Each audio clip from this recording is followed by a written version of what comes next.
All right. Today's talk's going to be called Comparison Trap. There's a pastor in Atlanta, you may have heard of him, Andy Stanley. He's a pastor of pastors. I mean, he teaches pastors how to do what they do, and in particular, how to teach. He is a master of it. He's really, really good. And he has one particular bit of knowledge that I thought was interesting. He says for pastors that we should teach from our weakness. And by doing that we'll never run out of material. And that's exactly what I'm going to do today. Somebody, as I was coming in, said, "So are you teaching today?" And I said, "Well, no, actually, I think I'm just going to get up in front of everybody and kind of learn, in front." That's what's going to happen, because comparison trap is what we're talking about. And for me, the reason I'm talking about it is because it's something I wrestle with. It's something that I deal with on a regular basis and probably have for most of my life.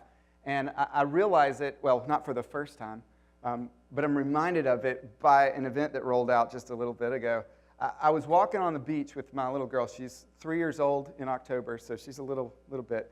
And we started over at Honeymoon Island on the south end of the beach. So you've probably been there, most of you. We started on the south end of the beach, and we walked all the way to the north beach. And she's got little legs. She gets tired. And so I picked her up, and I'm holding her, and walking. And as I'm holding her, and she's just looking right at me, there's something about the way she looks at me that is just, she obviously sees something in me I don't even see in myself. I can tell that because the look of adoration, in her eyes as she looks at me is something. But that's a side note. But here's what I noticed. I stared at her for a while. Don't get me wrong. But behind her, in the distance, I noticed these big dudes, and there were these big white rocks. You've probably seen them on the beach before. We have them on a bunch of our beaches. They're huge. They're huge white rocks.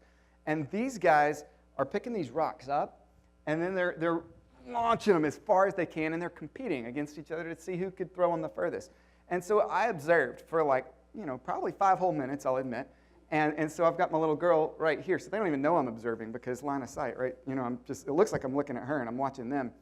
And but here's the deal. Something was just welling up in me. I mean, I wanted so bad to run over, to grab a rock, and to throw it further and then just walk away, right? I really wanted to do that bad. First of all, I probably couldn't do that. But secondly, somebody here could probably tell me, "Hey, that's illegal," or something. And I didn't do it. I thought about it. So we walked back to the car. We're safe. And my little truck, I drive a little S10. It's good because it's paid off. I bought it like 14 years ago. But it's a little bitty truck. And wouldn't you know, parked right next to me is a monster truck. I mean, I'm not kidding. Like, you can walk under this truck and open my truck door. So in that moment, I thought, man, wouldn't I love just to pull up next to that truck in a bigger truck, park it right next to it, I would love to have done that. And that's a silly thought, but I realized, man, I compare a lot. Sometimes during the rainy season, I leave early in the morning to go to work, and both mine and my neighbor's grass will both be about that tall, right? And then I'll come home in the late evening, and I'll notice, the neighbor cut his grass, man, and it looks great.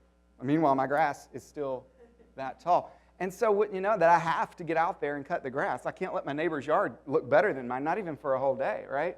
So I've got to get out there and cut it. Well, guess what? I caught him. One day I'm out pruning my bushes.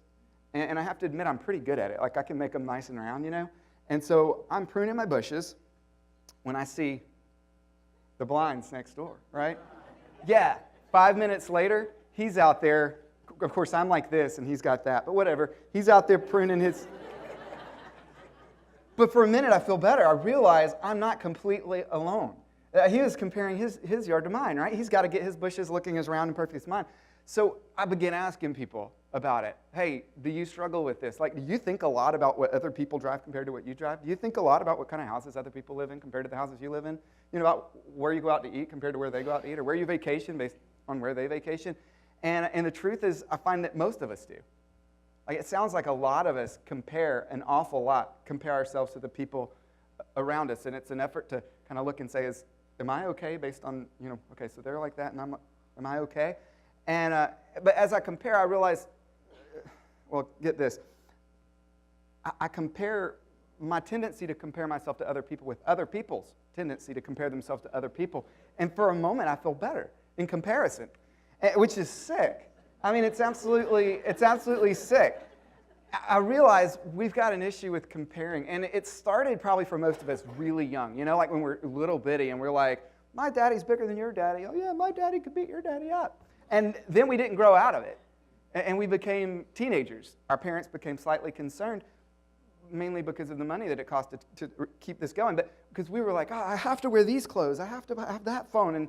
And because everybody else had it. So we had comparison issues. And then the crazy thing is we just didn't grow out. And I'm wondering, like, did we ever grow out of it? Because I haven't. I've never grown out of it. And in fact, some of the probably largest mistakes that I've made in my life have had to do with it. I remember when we first got married.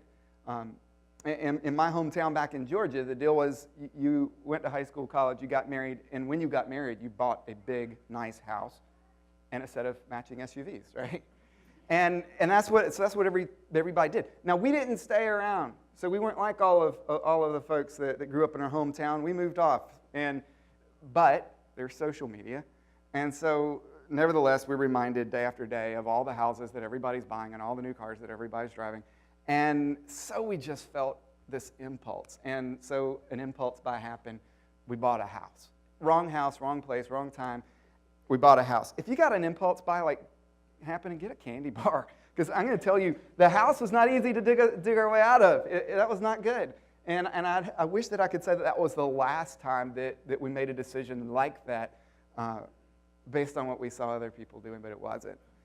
And I think for a lot of us, we probably find ourselves in places where we're in debt. You know, whether it's financially or emotionally or relationally, but we're in debt, and it has everything to do with we looked around and what we're wearing, what we're eating, what we're driving, and what we're living in. It all kind of came because we saw other people doing it, and so we're like, we got to do that. We got to have a big, I'd love to invite them over, but I've seen their living room. Their living room's great. We'd have to do some 24-month financing or something if we're going to have them over. The living room would have to be a whole new deal. And we compare. And I don't have to tell you, it's a sickness, right? I mean, it really is. I realized it in one way. I thought back, and let's all think back to when we were dating. Some of you are there right now, and that's cool. So just stay right there. Every one of us else, let's back up. Think about when you were dating. Some of us is pretty far back. That's okay. But think about when you're dating. And think about a moment where you weren't in a relationship. And as bad as you wanted to be, you weren't. But a close friend was. And not only in a relationship, but in a healthy, happy, and exciting, vibrant relationship. They were having the time of their life. Meanwhile, you were single, and that sucked. And if you had to be honest, when they called and said, hey,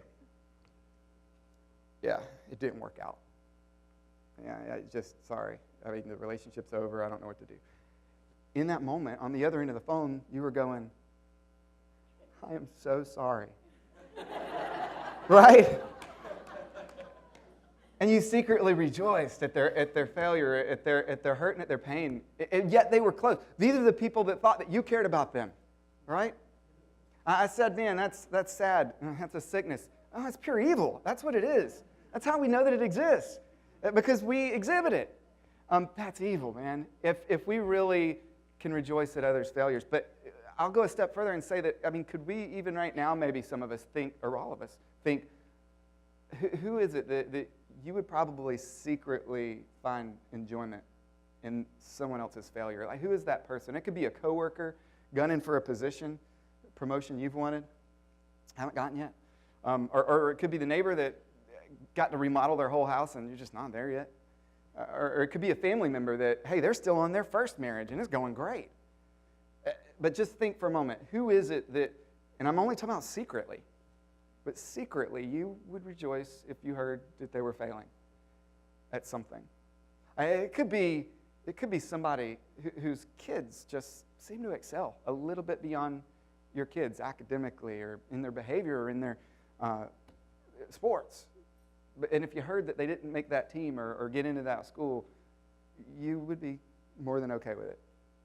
It would make you kind of happy. Keep that in your mind for a second, because I feel like this is something that we need to make sure that we get over quickly. And I'll tell you why in a moment. But before we do, we're going to jump in.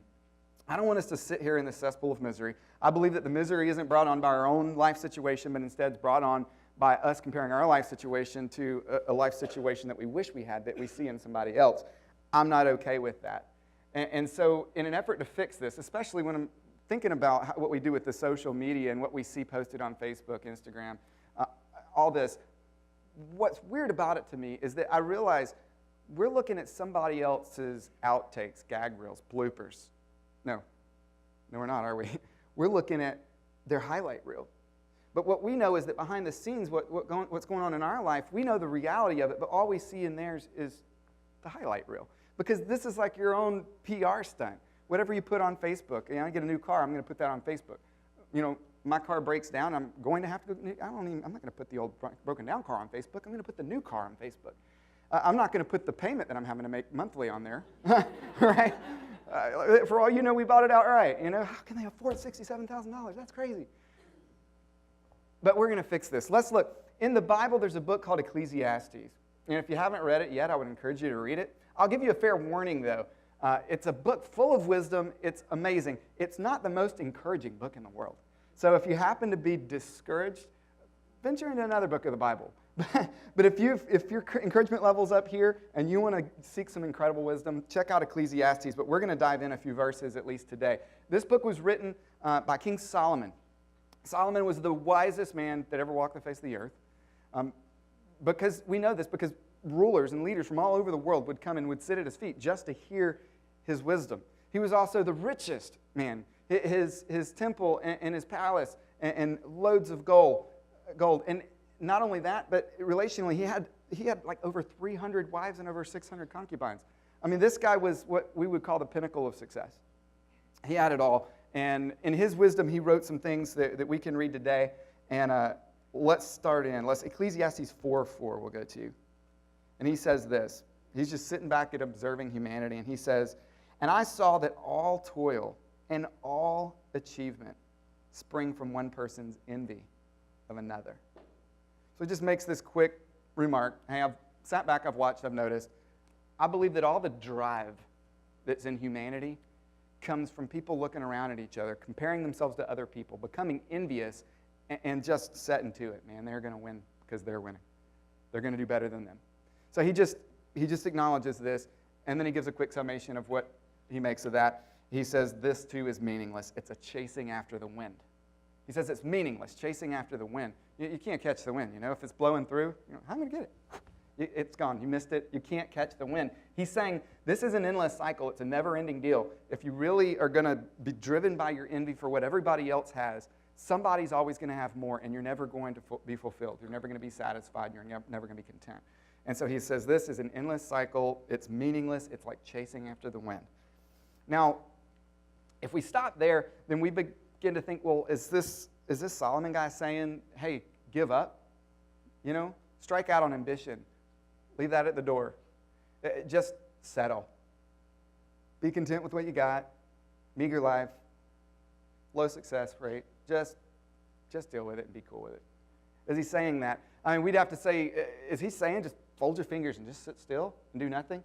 Again, wisest guy in the world and has accomplished everything. Most accomplished, most successful, richest, and wisest. And so let's read on and see what he says. In Ecclesiastes 4:5, he says, fools fold their hands and ruin themselves. So obviously he's not going to say just sit there and do nothing. He's saying if you do just sit there, fold your fingers and do nothing, then it's a recipe for self-destruction. It's not going to work out well. So let's see what he says to actually do. In Ecclesiastes 4:6, here's the game plan. He says, better one handful with tranquility than two handfuls with toil and chasing after the wind. Better one handful with tranquility than two handfuls with toil and chasing after the wind.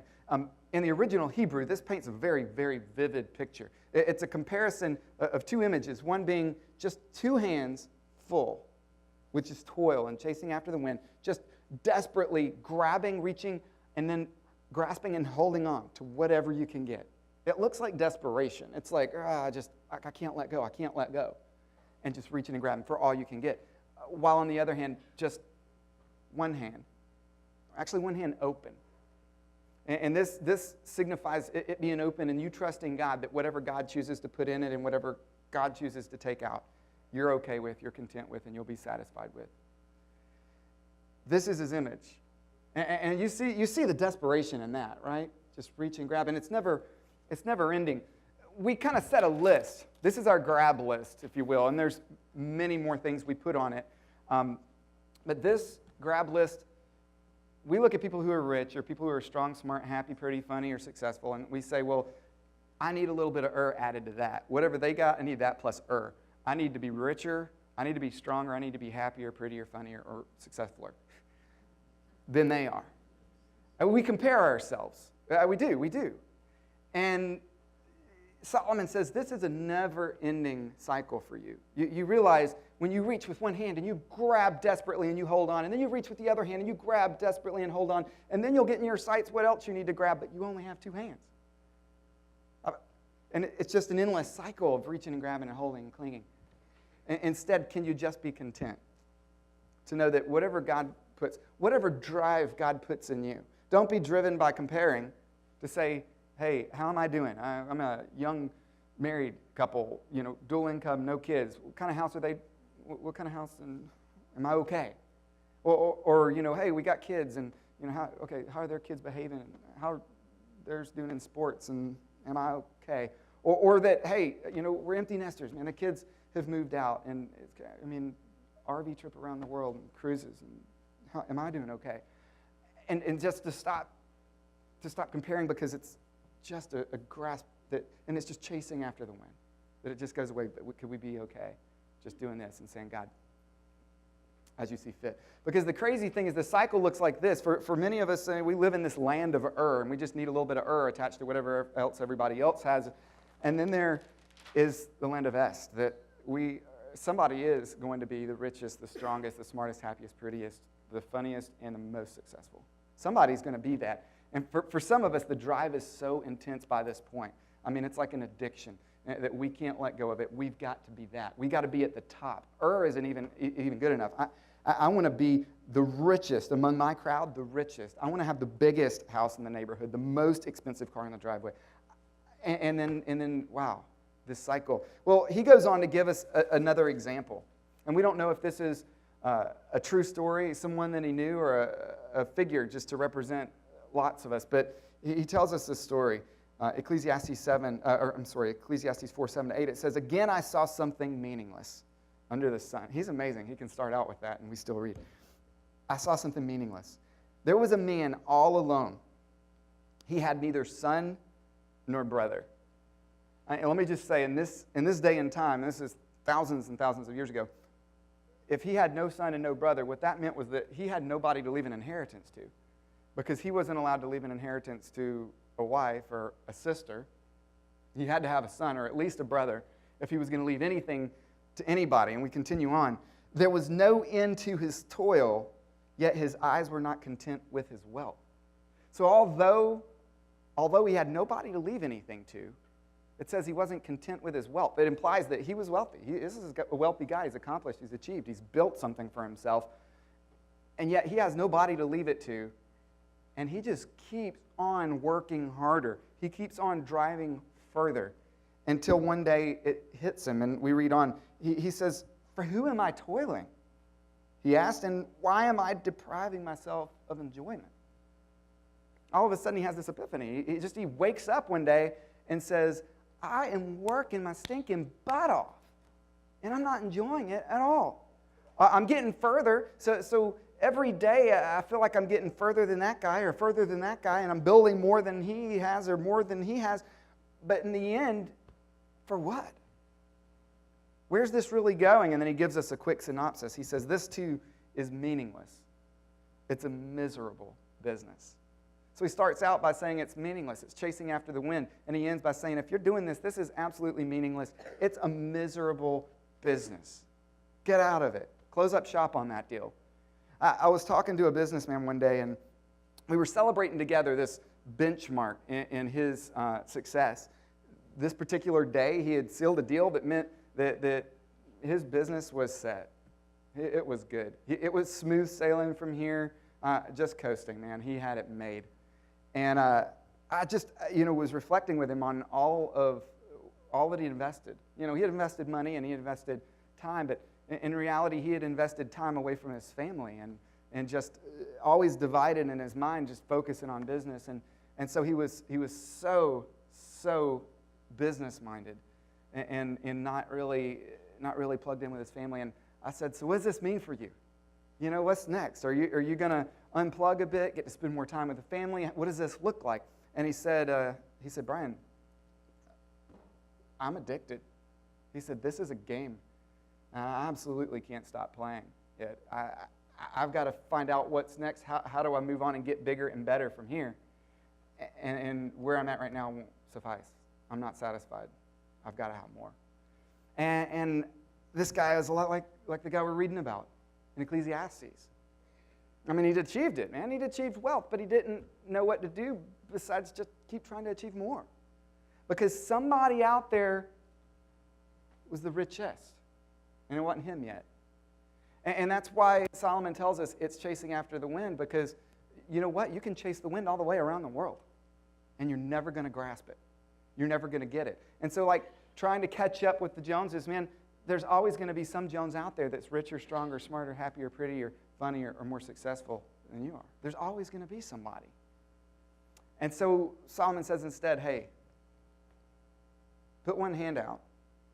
Stop trying to check off your list, but just put one hand out and say, God, whatever you see fit for my life, whatever drive you want to give me and whatever resources and provisions you want to put in my hands, I'll trust you and I'll be content and satisfied in what you give me.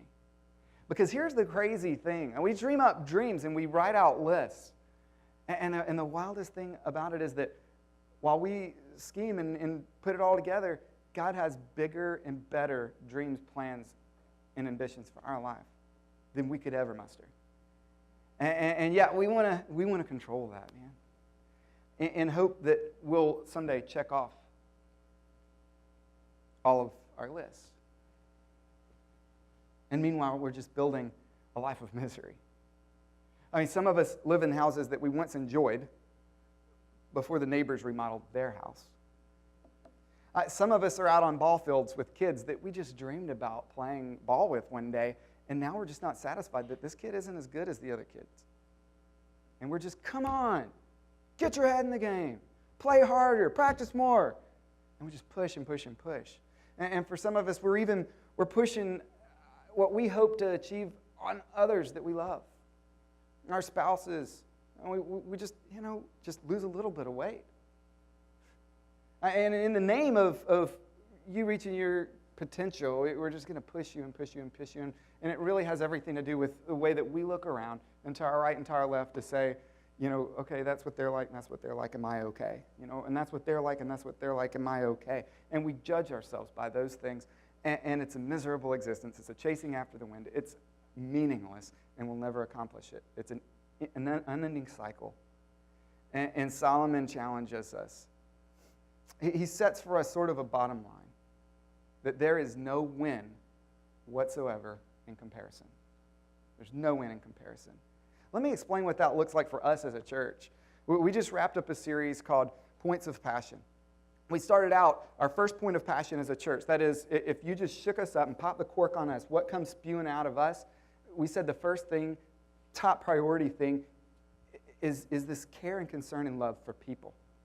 Because we believe that there isn't a person on the face of the earth, no one that we could lock eyes with, that God doesn't care about love and that he didn't lay down his own life for. And so we say we're going to be a church with arms wide open, no matter who you are, where you come from, or where you're at on your spiritual journey. Arms are wide open, man. Come in and we will embrace you, we'll love you, we'll respect you. We won't judge you, but we'll support you and we'll care for you, even through the hardest of life circumstances. And that's a point of passion for us as Cypress Meadows Community Church. But what I realized, I said there's no win in comparison. If we are people who judge others and compare ourselves to others, you're going to find yourself in that place. I said, who is it that you would secretly rejoice over seeing them fail? Who would you be okay with and maybe even enjoy watching them fail secretly? And if they think you care about them, they're your friend. They're your neighbor. Who is it? What good is it if we invite our neighbor to church with us and we say, hey, our church is different. Our church is arms wide open, and we don't judge and we love. We embrace, and we will walk with you through struggles. What good is it if we invite our neighbor in, but the reality is that all day long we're peering out our window blinds and comparing ourselves to them? What? Did they just pull up in a new car? What? Is that new furniture being delivered? Is there a kid really getting good at sports like that? And if we compare like that, then we harbor this resentment towards them. And you know what? I believe that we are a church with our arms wide open. I believe that's our best intention, is that our arms are wide open and anybody can come here. And I believe that we really do truly love people. I believe that we're hospitable.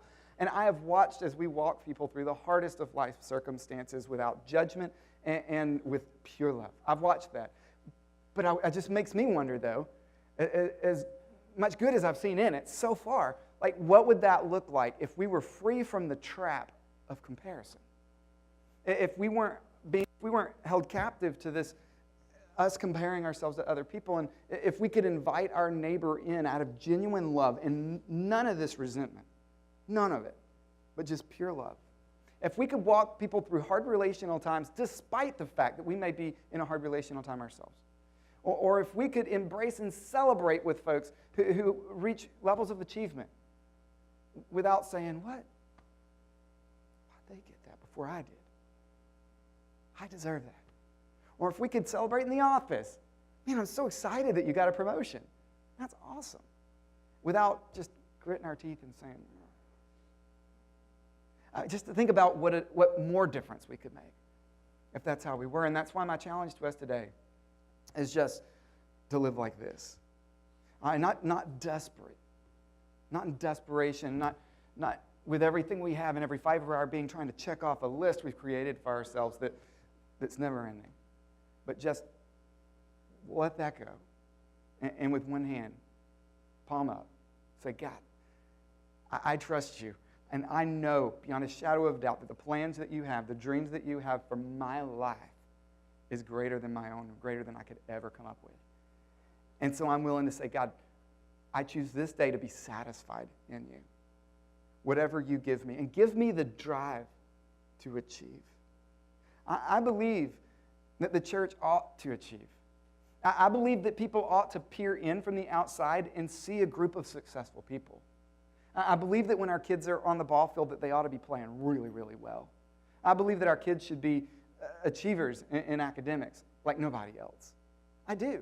Because I believe that the favor of God is on us and that we should be driven, and even more so, by the fact that we do what we do as if we're doing it just for Him.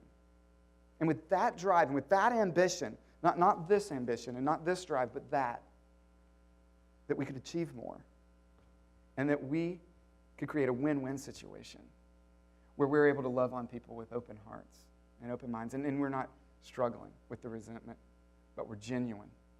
When we say our arms are wide open, we mean it. That's my challenge for us today, for you and for me. Like I said, I'm before you and I'm just learning this. I hope and pray that day by day that I can do better at not comparing myself to others and that you would do the same. So let's pray. I'm going to pray for you. You pray for me. God, thank you so much. Lord, that you love us so much, that you have hopes and dreams for us. And God, that your hopes and dreams are so much better than our own. God, we thank you for that. And so this day, Lord, we put our hand out and we say, God, with my palm wide open, I say, you give and take as you please, Lord. Would you put drive in my heart? Would you put resources in my hands? And would you put skills in my body, Lord, that I could do what you've set for me to do, the plan that you have for my life. And God, that in it I would be fully satisfied, that I would feel complete, that I would be content and tranquil and at peace. God, would you just lay to rest these days of reaching and grabbing and holding and clinging, the desperation and the endless cycles of meaningless and misery. And God, could you help us to be people who create win-win situations, who love people because our hearts are open to love, who walk people through hard circumstances and mourn with people because we're not celebrating their failures. We're not comparing ourselves to them. But God, would you make us people who trust you and love others? It's in your great name we pray. Amen. All right, thank you guys. Y'all have a great week.